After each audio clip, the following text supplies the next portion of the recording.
The inaugural McDonald's All-American game occurred in 1977 and featured at least one all-time NBA star. However, it's important to remember that recruiting was certainly not what it is nowadays, and with this being the first ever game, it didn't exactly have the hit rate we've come to expect in modern times. That said, in this video, I'm going to go over what happened to every single player in the 1977 McDonald's All-American game. But first, here are some players from the 77 class who didn't make the cut. 18-year NBA vet Herb Williams, Pistons two-time All-Star Kelly Tripucka, two-time NBA champion with the Lakers Wes Matthews, 1989 Sixth Man of the Year Eddie Johnson, four-time All-Stars Tom Chambers and Rolando Blackman, 1984 dunk contest champ Larry Nance, and Celtics star on and off the court Danny Ainge, among many others. Tom Baker. After participating in the first ever McDonald's All-American game, Baker took his talents to Indiana to join legendary Hoosiers coach Bob Knight. Unfortunately, the talent he'd shown in high school didn't quite show up. During his freshman season, Baker averaged as many turnovers as he did points. During his follow-up season, he was dismissed from the team for unspecified reasons. Later, we learned that it was likely due to marijuana use. Baker would then head to Eastern Kentucky, where he showed flashes of what coaches had seen in high school, averaging nearly 17 points and 5 assists a night during his senior season. Details about his post-college career are hard to come by, but he never made it to the NBA and sadly passed away in 2010 after a bout with pneumonia.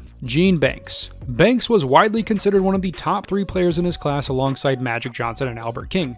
Tinkerbell went to Duke for college ball and immediately helped turn the struggling team into an NCAA tournament contender. The Blue Devils reached the championship game in '78 but lost to Kentucky. They'd never get back, but Banks was named to the All-American team in both of his last 2 seasons and led the ACC in scoring over James Worthy and Ralph Sampson during his senior year. He's also widely regarded as the player who set the stage for Coach K's later recruiting success.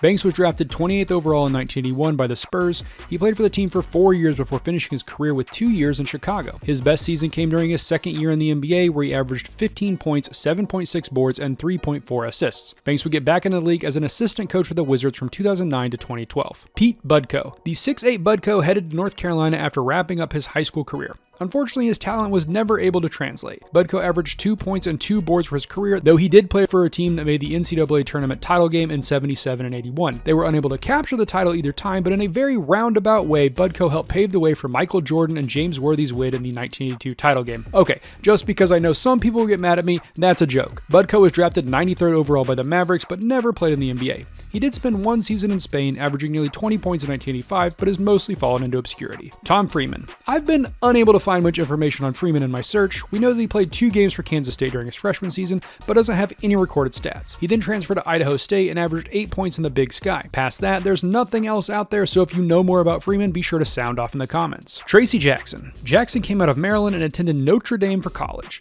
Over his 4 years with the Fighting Irish, James grew into a solid guard, averaging 11 points and 5 boards for his career. His junior season was his best as he built his scoring average up to just over 15 points a night. Jackson was then drafted 25th overall by the Celtics in '81.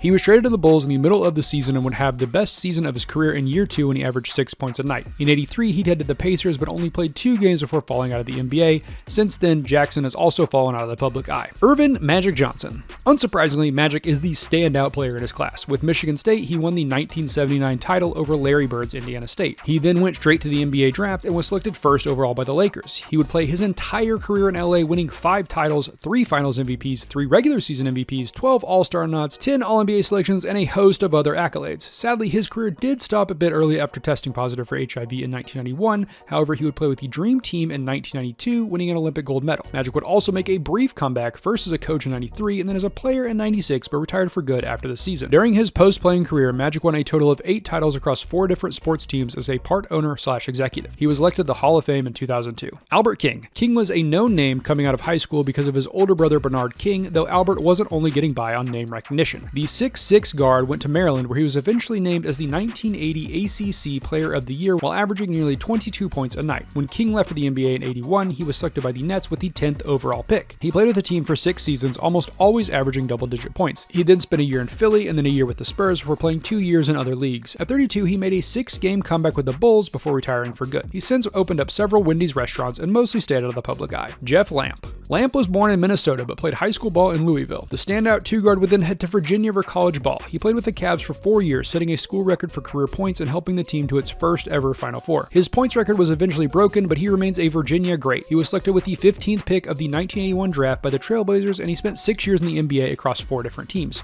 With the Lakers, he won a title in 1988. He also spent a few seasons in the Spanish League, once dropping nearly 30 points a night. Nowadays, he works for the National Basketball Players Association. Wayne McKoy. McKoy played for Long Island Lutheran in high school and was 6'8" at 14 years old. He considered going straight to the NBA after being called the best high school player in New York since Kareem Abdul-Jabbar. Instead, McKoy stayed in New York for his college career playing for St. John's. The 6'9" center was solid for the Red Storm, averaging 13 points, 7 boards, and 1 block during his career. He was then drafted 63rd overall by the Knicks. Unfortunately, because he was slightly undersized as an NBA center, he never got going and didn't play a game in the league. He would spend several seasons in the top Spanish league, but was out of basketball by 1984 and has largely stayed out of the public eye since. James Ratiff.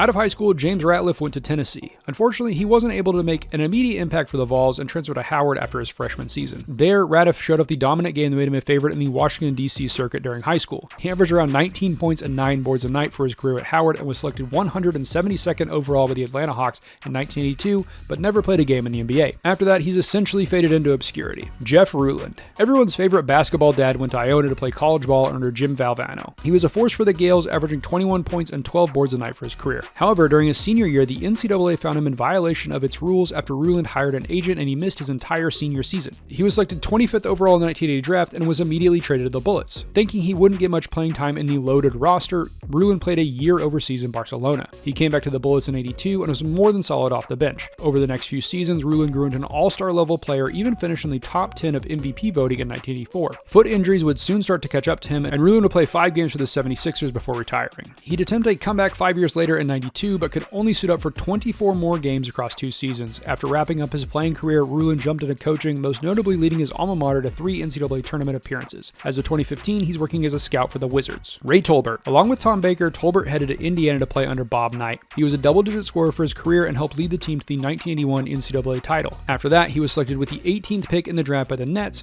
While never a star, Tolbert played 5 years in the NBA for 5 different teams while spending time overseas and in the CBA. After wrapping up his career in 1994, Tolbert moved into coaching at various levels back in his home state of Indiana. Darnell Valentine. Valentine was born in Chicago but played high school ball in Wichita, Kansas. He kept it local and became a Jayhawk. He was a 3-time academic All-American with Kansas and was named to the second-team All-American roster in 1981. Valentine was then selected with the 16th pick by the Trailblazers in the draft. He'd spent 10 years in the NBA, and his best season probably came in 1985 when he averaged 12 points, 7 assists, and 2 steals for the Blazers. After the 91 season, Valentine jumped overseas to play in the Italian League.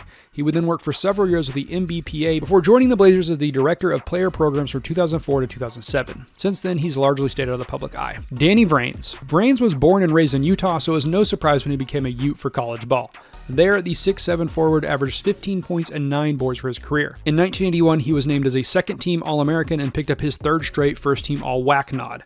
He was subsequently drafted 5th overall by the Seattle Supersonics. He was never able to elevate his game to the level of an All-Star, but he was a consistently good defender for Seattle, even making the All-Defensive team in 1985 while finishing 7th in Defensive Player of the Year voting. He would leave the NBA after the 88 season and would spend several seasons overseas before retiring in 92. Since then, Vranes has mostly kept to himself in Utah. Al Wood. Wood went to North Carolina for college ball, where he proved to be a walking bucket. The 6'6" guard averaged 16 a night for his career, but that number would be much higher if we didn't count his freshman season. During his last 3 seasons, Wood's scoring average never dipped below 17.8 a night. He was named second-team All-American in 81 and made first-team All-ACC twice. The Atlanta Hawks then selected him 4th overall in the draft. Things started slow, but he was traded to the Clippers during his rookie season and the scoring came back. While Woods was only an everyday starter for 2 of his 6 years in the NBA, he averaged 12 points a night for his career. After the 87 season, he spent a year playing in Italy before bopping around in the CBA and retiring in 1991. Since getting sober, Woods has been spending time as a minister and motivational speaker based in South Carolina.